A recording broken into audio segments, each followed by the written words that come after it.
Salut, c'est Julien, bienvenue dans cette nouvelle vidéo. Aujourd'hui, je vais vous partager concrètement qu'est-ce que je fais avec mon argent en ce moment pendant cette période assez incertaine et difficile entre la récession et l'inflation qui a des niveaux records, les tensions dans le monde qui pourraient s'aggraver assez rapidement et rendre la situation encore plus complexe. Également, toutes les crises qui arrivent, énergétiques, alimentaires potentiellement en 2023. Enfin, c'est un environnement qui est extrêmement difficile à naviguer et du coup, je voudrais vous partager les précautions que je prends avec mon argent et également le type d'investissement que je fais actuellement pour essayer de passer cette période difficile en ne perdant pas de capital et surtout en perdant le moins possible de pouvoir d'achat. Donc j'espère sincèrement que cette vidéo vous sera utile, vous plaira et si c'est le cas, eh bien n'oubliez pas de me le faire savoir avec des pouces vers le haut, des commentaires et également en vous abonnant à la chaîne en activant la petite cloche. Maintenant que ceci est dit, on rentre dans le vif du sujet. C'est parti. Alors la première des précautions à prendre, et c'est quelque chose que je prêche depuis longtemps sur cette chaîne, c'est le fait d'avoir des comptes bancaires dans différentes banques et également dans différents pays, mais encore plus loin que ça, dans différentes zones géographiques du monde. Il y a beaucoup trop de gens qui ont tout leur argent dans un seul pays, dans une seule banque, dans une seule devise, et c'est complètement suicidaire. Et ça fait déjà des années que je le dis sur cette chaîne. Et je pense que ça va devenir quelque chose de plus en plus dangereux de faire ça, parce qu'il y a pas mal d'indicateurs qui font que vous pourriez perdre beaucoup d'argent en faisant ça. Déjà, le fait qu'il y a pas mal de grosses banques qui commencent à montrer des signes de faiblesse assez critiques. Si ça se passe bien, il va y avoir qu'une grosse banque qui va se casser la figure et elle va être bail-out et ça va aller. Apparemment, ça parle quand même de bail-in aux États-Unis, mais bon, espérons que ça soit du bail-out pour la plupart des gens qui me regardent. Si c'est pire que ça peut être plusieurs grosses banques qui se cassent la figure, qui font du domino sur des plus petites banques, etc. Donc ça peut vraiment être dangereux de tout miser sur une seule banque. Ça peut être vraiment problématique. Au-delà de ça, il y a également la question des assurances. Donc en fonction des zones géographiques et en fonction des pays, vous allez avoir les montants d'argent que vous déposez sur vos comptes qui vont être assurés, garantis jusqu'à un certain montant. Donc en France, en Europe, c'est 100 000 euros. Aux États-Unis, c'est FDIC, c'est 250 000 $. Et dans toutes les zones, vous allez avoir des garanties différentes, souvent inférieures d'ailleurs dans la plupart des pays. Mais en gros, c'est important si vous stockez dans ce type de juridiction de vous assurer du montant de garantie et de ne pas dépasser ce montant de garantie. Alors, je connais le refrain, il y a des gens qui vont dire « Ouais, mais si ça s'écroule, de toute façon, on ne sera pas remboursé. » En fait, s'il y a une seule banque qui va s'écrouler, on va être remboursé. Par contre, si c'est tout le système qui s'écroule, effectivement, vous avez raison. Et là, on ne sera pas remboursé. Enfin, on sera remboursé. Ils vont imprimer tellement d'argent pour nous rembourser. Ça va être de la monnaie de singe et on ne pourra rien en faire. C'est comme s'ils ne nous donnaient rien. Mais s'il n'y a qu'une seule banque qui se casse la figure et que ça faisait partie du panel que vous aviez, eh bien, il aurait été judicieux d'avoir splitté votre argent dans différentes banques, différentes zones géographiques et de ne pas avoir dépassé les montants garantis. Voilà, donc c'est une précaution. Donc ça, c'est la première chose, c'est qu'il y a pas mal de grosses banques qui montrent des signes de faiblesse. Et après, je disais, il y a la sécurité et il y a également la liberté. Il y a deux choses qui me font peur. La première, c'est la fin de l'abondance, comme l'a dit notre cher Micron. Maintenant, il va y avoir un peu de bridage au niveau de la température à laquelle vous pouvez chauffer votre maison, la température à laquelle vous pouvez prendre votre douche, combien de temps vous pouvez prendre votre douche, à quelle vitesse vous pouvez surfer sur Internet. Enfin, il va y avoir du bridage un petit peu pour tout. Pourquoi pas du bridage sur ce sur quoi vous pouvez dépenser ou les montants que vous pouvez dépenser, etc. Donc, c'est quelque chose qui peut arriver. Et donc, c'est pour ça que d'avoir que des comptes en Europe, c'est risqué d'un point de vue liberté et ça fait sens d'avoir des comptes en Asie, d'avoir des comptes en Amérique latine, etc. Donc ça, c'est la deuxième raison. Et puis la troisième raison, c'est au vu des conflits qu'il y a à travers le monde, le fait d'avoir des comptes en banque et des cartes de pays et de zones géographiques différentes, c'est quelque chose qui va vous donner plus de liberté si vous êtes quelqu'un qui voyage pas mal. Je vais vous donner un exemple tout simple qui m'est arrivé cet été. J'étais en Biélorussie, à Minsk, et les cartes que j'avais, la plupart de mes cartes occidentales, si ce n'est toutes, ne fonctionnaient pas. Alors heureusement, j'avais une carte biélorusse et j'avais également une carte ouzbek. Mais c'est des trucs où on va vous prendre pour un fou d'ouvrir des comptes bancaires en Ouzbékistan ou en Biélorussie. Ouais, mais parfois ça peut être utile. Et là, c'est un exemple un petit peu pointu, on va dire, parce que tout le monde ne va pas passer ses vacances en Biélorussie. C'est assez exotique pour le coup. Mais il est possible que ça parte dans tous les sens, là, tous les conflits qu'il peut y avoir à travers le monde, peut se retrouver dans un monde encore plus découpé et avec des zones où les cartes passent, ou les zones où les cartes ne passent pas, et que le fait d'avoir des cartes et des comptes dans différents endroits, eh bien, à l'international, si vous êtes quelqu'un qui voyage pas mal, qui fait du business à l'international, ça aura un intérêt. Donc voilà pour moi les trois raisons de vraiment se préoccuper de la chose et de commencer à ouvrir des comptes bancaires à différents endroits et de vraiment découper sa fortune sur différentes zones géographiques géographiques, d'avoir des cartes de différentes zones géographiques. C'est quelque chose qui va vous offrir de la sécurité et également de la liberté. Ensuite, la deuxième précaution dont j'aimerais parler dans cette vidéo, c'est au niveau des devises. C'est le fait de ne pas rester dans une seule devise et d'avoir toute sa fortune dans cette même devise. C'est quelque chose d'extrêmement critique et dangereux. En fait, il faut bien comprendre que les devises, le choix des devises pour parquer son argent et l'investir, c'est un choix financier extrêmement important. C'est le socle d'une stratégie d'investissement, c'est le socle d'une stratégie de préservation de richesse. Parce qu'en fait, si vous faites des investissements ou si vous conservez votre argent dans des devises qui se déprécient, comme l'a fait l'euro par exemple dernièrement, eh bien, même si vous avez des bons rendements, même si vous avez cette impression de vous enrichir, en fait, votre monnaie se déprécie, et à l'échelle internationale, face à la plupart des autres devises de ce monde, eh bien, vous perdez du pouvoir d'achat tout simplement. Et alors, il y a la plupart des gens pour qui ça passe au-dessus de la tête ce phénomène, parce qu'ils se disent « Ah, j'habite en Europe, je suis payé en euros, je dépense en euros ». Oui, mais c'est un petit peu une vision étroite de la chose, je trouve, parce que à moins que vous viviez dans une ferme, que vous fassiez vos petits fruits et légumes vous-même et que vous fassiez du troc avec les voisins, si vous êtes, on va dire, une personne un tant soit peu moderne qui utilise, je sais pas moi, un peu d'high-tech, une télé, un ordinateur, qui a peut-être, je sais pas moi, des vêtements qui sont fabriqués pas uniquement localement, d'une certaine manière, il y a un moment où votre devise que vous avez dans la poche, c'est confronté à ce que ça peut acheter concrètement à l'échelle mondiale. Donc on vit dans une économie mondialisée et on ne peut pas ignorer ce jeu des devises et le fait qu'elles jouent les unes contre les autres et qu'il y a des cycles et que si on les loupe, ou du moins si on se protège pas, eh bien on peut perdre énormément de pouvoir d'achat et se retrouver déclassé, se retrouver dans une zone qui va être déclassée et qui va avoir moins de pouvoir d'achat. Donc l'idée pour éviter ce type de situation, eh bien, c'est de se faire un panier de devises, avec des bonnes devises. Prenez pas du bolivar vénézuélien, du pesos argentin et du turkish lira. Là, vous êtes mort si vous faites ça. Mais prenez des bonnes devises, c'est-à-dire un peu de dollars, un peu de dollars singapouriens, un peu de francs suisses, un peu de couronne norvégienne quand elle veut bien performer, parce que là, dernièrement, ça n'a pas été terrible. Un peu d'euros, pourquoi pas. Personnellement, j'en veux pas, j'en ai pas, et je vois pas comment ça va rebondir. Graphiquement, c'est possible que ça rebondisse, maintenant que c'est bien descendu, mais je vois pas, vu la situation, comment ça pourrait rebondir, donc j'en voudrais pas à l'heure actuelle, mais habituellement ça fait partie des monnaies fortes de ce monde, même si c'est quand même voué à l'échec de façon assez rapide, je pense. C'est pas très difficile à faire comme pronostic de dire qu'une devise est vouée à l'échec, puisque statistiquement et historiquement, toutes les devises se cassent la figure. Mais on va dire que quand on cherche à investir et à parquer son argent dans une devise, le but du jeu, c'est de choisir celle qui va sombrer la dernière. Je pense très sincèrement que le dollar, le franc suisse, le dollar singapourien sombreront largement après l'euro. Donc ça, c'est mon point de vue. Ça se discute, c'est pour ça qu'il y a un espace commentaire en dessous. Si vous n'êtes pas d'accord, n'hésitez pas à mettre des commentaires et à argumenter. Mais en gros, je veux pas d'euros pour l'instant, mais ça pourrait, pourquoi pas, dans une stratégie de diversification, un panier large de monnaie, avoir également une allocation pour l'euro. Donc voilà.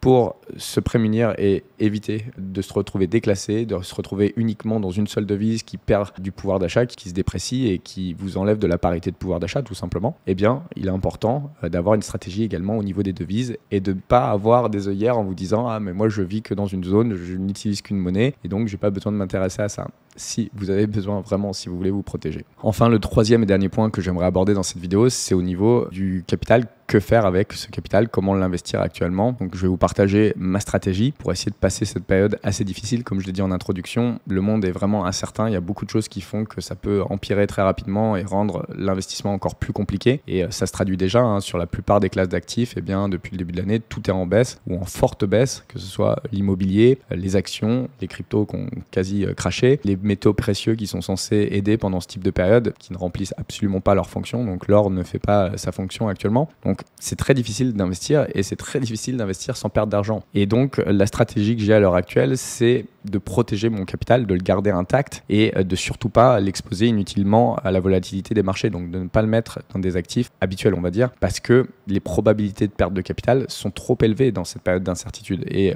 à la taille de mon capital, à mon échelle, chaque mauvaise décision que je prendrai, c'est potentiellement des centaines ou des millions de dollars de pertes. Le dernier exemple en date, pour être totalement transparent avec vous, pour que vous voyez l'échelle des choses quand ça tourne mal, eh bien, sur les cryptos, du principal de ce que j'avais investi à la base, j'ai perdu 440 000 dollars et en plus-value non réalisée, j'ai perdu à peu près 800 000 dollars. Donc chaque mauvaise décision que je prends peut avoir un impact important en termes de taille. Alors après, ça ne change pas mon quotidien, même si c'était de l'argent, 440 000 $, ça m'a emmerdé pendant une dizaine de jours, ça m'a rendu moins productif dans mon travail pendant une dizaine de jours, mais ça fait partie de l'investissement. Il faut bien que vous compreniez, et d'ailleurs cette vidéo, j'ai oublié de le dire en début de vidéo, c'est pas du conseil en investissement, c'est simplement ce que je fais et ce que je veux vous partager. Et en gros, il faut comprendre qu'il n'y a aucun investissement qui est garanti à 100%. À partir du moment où vous investissez, vous avez un risque. Et même quand vous prenez la décision de laisser votre argent sur un seul compte bancaire, dans une seule banque, dans une seule devise, vous prenez aussi un risque. C'est une décision financière. Vous prenez la décision financière que la banque va tenir la route, que le pays ne va pas vous ennuyer et vous enlever des libertés, et que la devise ne va pas se déprécier et qu'elle va vous permettre de conserver du pouvoir d'achat à l'international. Donc, chaque chose que vous faites avec votre argent, en fait, c'est une décision financière et il y a un risque qui est inhérent. Donc, qu'est-ce que j'ai comme stratégie à l'heure actuelle? C'est de conserver mon capital intact, d'aller plutôt vers des fixed income products, donc des produits financiers où je vais avoir un rendement, mais où le capital ne va pas être exposé à la volatilité. Et l'idée, c'est vraiment de conserver mon capital entier pendant cette période, de ne pas avoir des grosses pertes parce qu'il va y en avoir, il va y avoir des gros mouvements, et de bien me rappeler quelles sont mes habilités à moi. Mes habilités à moi, c'est de faire du business en ligne, c'est pas du trading. Si j'étais trader à l'heure actuelle, je serais sur les marchés à fond parce qu'avec la volatilité qu'il y a des super trades à prendre, mais c'est pas ma compétence première. Ma compétence première, c'est vraiment de faire du business en ligne, et donc je préfère avoir des investissements qui vont être un peu plus passifs, qui certes vont pas avoir des gros rendements, mais qui vont me permettre de dormir sur mes deux oreilles et le jour d'être effectif dans mon travail. Le but, c'est de garder mon argent intact pour que quand les actifs vont avoir bien terminé de se casser la figure, et là on n'est pas encore là, hein. Pour moi on n'est pas du tout au bottom, on en est loin encore, et bien là j'aurai mon argent qui sera disponible, qui n'aura pas été affecté par des grosses volatilités, et là j'achèterai des actifs à des prix cassés. Et après ça, eh bien mon but c'est justement de rattraper le manque à gagner de l'inflation, parce que je ne vais pas réussir à combattre l'inflation entièrement avec cette stratégie, parce que l'inflation est trop élevée et que pour essayer de la battre, il faudrait que je prenne trop de risques. Donc je suis conscient déjà que je ne vais pas battre totalement l'inflation pendant cette période d'autre inflation, mais le but ça va être de rattraper ce manque à gagner avec des actifs que j'aurais achetés vraiment pas cher. Donc ça c'est ma stratégie. Elle se discute, peut-être qu'il y en a qui ne seront pas d'accord. N'hésitez pas, encore une fois, il y a l'espace commentaire en dessous. Là, je suis super impatient de lire vos commentaires parce que je pense que ça va être très intéressant. Et surtout, confrontons les idées. Donc, si vous avez d'autres stratégies ou des stratégies qui vont être complémentaires à la mienne, n'hésitez pas à les partager. Donc, ça, c'est ma stratégie globale. Comment je vais faire attendre mon capital pendant ce temps-là? Bien, par 5 manières. Donc, la première, qui est la plus facile, qui est accessible quasi à tout le monde, c'est les saving accounts, donc les comptes épargne. Donc là, l'argent qui est sur ce type de compte va travailler entre 2,5 et 3% à l'heure actuelle. Vous allez pouvoir également, si vous n'avez pas accès à un saving account, ouvrir un compte broker, par exemple chez Interactive Broker. Au moment où je fais cette vidéo, vous avez à peu près 2,58% en laissant simplement votre argent sur le compte en non investi. Donc ça, c'est la première chose. Ça permet d'avoir son cash extrêmement liquide puisque vous pouvez l'entrer, le sortir quand vous voulez et il vous génère un petit intérêt. Ensuite, le deuxième type de placement que je fais, c'est les comptes à terme. Donc, c'est le fait de bloquer son argent auprès d'une banque pendant une période définie et vous allez avoir un rendement pour ça. Le rendement, il va dépendre de plein de facteurs. Déjà, la durée pendant laquelle vous allez bloquer votre argent, le montant que vous allez bloquer, la fréquence à laquelle vous allez vouloir être payé, la devise dans laquelle vous allez faire ça, là où est la banque et quelle banque c'est, parce qu'il y a de la compétition aussi entre les banques. En gros, ce qu'il faut comprendre, c'est que dans les pays émergents, c'est là où vous allez avoir les meilleurs taux. Et si vous essayez de faire ça en France, en euros, vous allez avoir des taux ridicules. Ça sert à rien de faire ça. Il faut le faire en dollars ou dans des devises exotiques et à travers le monde. Après, dans les devises exotiques, les rendements vont souvent être élevés, mais il faut faire attention également à comment elles jouent face aux autres devises à l'international. Donc personnellement, je le fais quasi exclusivement qu'en dollars, mais vous pouvez essayer aussi un petit peu en diversification et en prenant des paris qui peuvent être un petit peu plus risqués, de le faire dans d'autres devises. Donc ce que ça permet de faire, c'est du 4, 5,5% à l'heure actuelle. Et ce qui est surtout intéressant, c'est que vous avez zéro décision à prendre, il n'y a rien à faire en termes d'investissement. Vous allez à la banque, vous signez un contrat, parfois on vous l'envoie par email, ça dépend des banques, ça dépend du service que vous avez, et fin de l'histoire.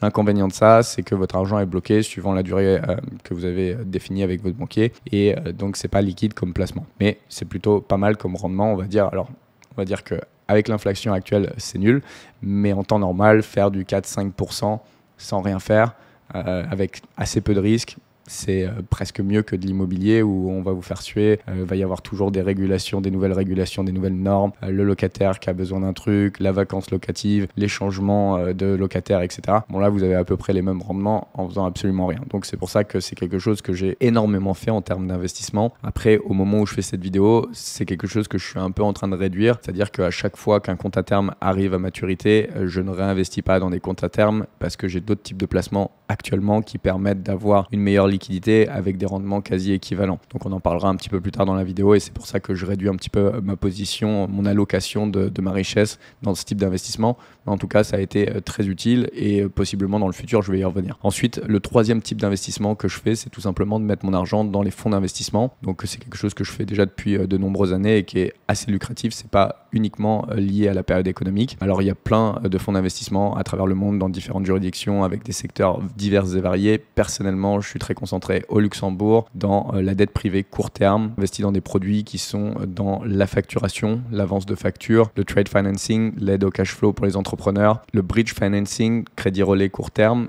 et également tout ce qui va être litigation funding, c'est-à-dire le financement de class action. Les rendements dans ce type de fonds d'investissement, pour ce type de produit, ça va varier en fonction des produits. On va dire que le bas du spectre, ça va être des produits comme la facturation qui permettent de générer du 6 à 8% annuel. Et le haut du spectre, c'est ce qui va être le plus risqué, c'est le litigation funding. Là, vous allez être entre 14 et 16%. Donc là, c'est vraiment super, ça permet de battre l'inflation. Après, il y a un niveau de risque qui est supérieur et c'est pour ça que je n'ai que 10% de ma fortune qui est dans des fonds d'investissement. Ensuite, le quatrième type d'investissement que je fais actuellement et que je n'avais jamais fait dans le passé, que j'avais jamais considéré parce que les rendements étaient trop faibles, mais actuellement, c'est en train de devenir vraiment très intéressant et il est possible que ça devienne encore plus intéressant dans le futur. Donc, suivez ça de très près parce que je pense que c'est une façon intéressante actuellement d'investir son argent. C'est les obligations d'État. Alors personnellement, je me suis concentré sur les obligations d'État américaines parce que c'est celles qui, pour moi, offre, on va dire, un ratio entre le risque et le rendement vraiment intéressant. Après, il y a des rendements qui sont bien plus élevés avec des pays plus émergents, mais c'est beaucoup plus risqué. Donc, personnellement, ce qui m'intéresse, c'est les obligations américaines à court et moyen terme, ce qu'on appelle T-bills et T-notes, c'est-à-dire entre quelques mois, 3 mois et 24 mois. Je ne vais pas au-delà puisque la courbe des taux s'inverse et ensuite, le rendement à maturité n'est pas plus intéressant. Donc, ça ne sert à rien d'essayer d'aller chercher des plus longues maturités. L'idée aussi, c'est de conserver ces obligations. C'est pas du tout de les trader. Je sais que c'est aussi une possibilité de gagner de l'argent. Personnellement, je suis pas trader. Je fais de l'argent en faisant du business, en ayant mon cerveau disponible. Donc, le but, c'est simplement de prendre ces obligations et de les garder jusqu'à maturité pour obtenir le rendement. Donc, ça, c'est pour la stratégie. Au niveau des avantages de faire ça, eh bien, c'est que c'est très simple. Ça se fait en quelques clics. Il n'y a pas du tout besoin d'être américain. D'ailleurs, je vais vous dire comment le faire parce que j'imagine qu'il y en a plein qui sont dans mon cas. Il y a quelques mois, je savais pas du tout comment on achetait des obligations d'État. Je pensais qu'il fallait être américain, aller sur Treasury Direct, etc. Pas du tout. En fait, vous allez sur Interactive Broker. Donc, si vous avez un broker en ligne, vous allez dans l'espace Bond Scanner, donc ce qui permet de rechercher les bonds à travers le monde. Et donc, en gros, à partir de ce moteur de recherche, vous allez pouvoir trouver les obligations et vous allez pouvoir y souscrire, les acheter comme si vous achetiez une action tout simplement. C'est très, très simple. Après, ce qu'il faut savoir, c'est que si vous les revendez avant maturité, eh bien, ça a une volatilité en fonction de ce que font les taux actuellement. S'ils viennent de monter, votre obligation vaut moins cher. Donc, si vous sortez avant la maturité, vous pouvez perdre de l'argent. Après, ce qui est intéressant, c'est que vous pouvez sortir instantanément sans avoir à demander quoi que ce soit à qui que ce soit.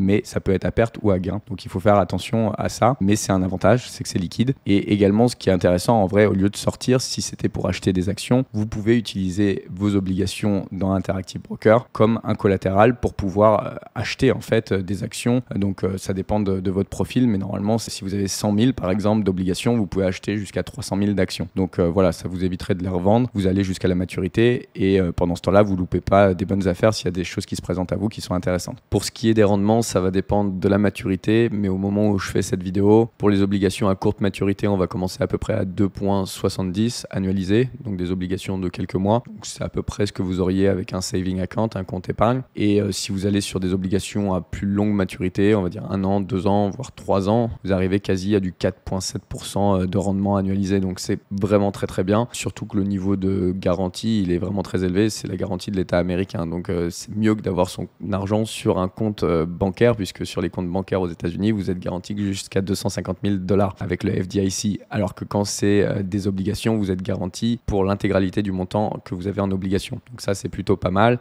Et pour perdre son argent, en soi, il faudrait que les États-Unis fassent faillite, que le dollar américain vaille plus rien. Et dans ces cas-là, en fait, l'argent que vous auriez sur votre compte, ça serait le dernier de vos problèmes. Parce que si les États-Unis font faillite, que le dollar vaut plus rien, c'est Guns and Food, c'est Apocalypse Now. Vous êtes à la recherche d'armes et de nourriture et vous vous en foutez de ce que vous avez sur vos comptes. C'est mode survie activé.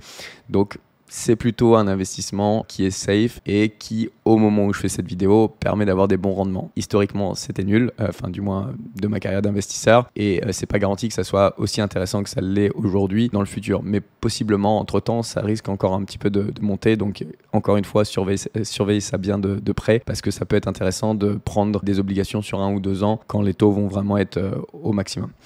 Donc ça, c'est les obligations d'État. Et le 5e type d'investissement que je fais, c'est des obligations corporate, donc de société. Donc là, ça s'achète une fois de plus au même endroit, dans le bond scanner sur Interactive Broker. Et au lieu de prêter de l'argent à un État, là, pour le coup, vous allez le prêter à une société. Donc le niveau de risque, il va être plus élevé. Par contre, la récompense, donc le rendement, va être également plus élevé. Donc personnellement, je me suis concentré une fois de plus sur les compagnies américaines. J'essaie de prendre uniquement des grosses sociétés qui devrait rester sur pied pour les 2 prochaines années, donc du Ford, du General Motors, des sociétés dans tout ce qui va être électrique, tout ce qui va être également énergie, tout ce qui va être télécommunications. Et au niveau des rendements, ça me permet d'avoir du 5 à 10%, donc c'est pas du tout le maximum de ce qu'on peut avoir avec du corporate bond. Il y a des corporate bonds un peu junk où vous allez avoir des rendements stratosphériques, mais vous allez avoir une prise de risque qui va être également extrêmement élevée et que je ne veux pas prendre. Donc voilà tous les investissements que je fais à l'heure actuelle, concrètement et en toute transparence avec vous. Je sais que peut-être certains seront un peu déçus par les rendements et s'attendaient à des rendements beaucoup plus hauts.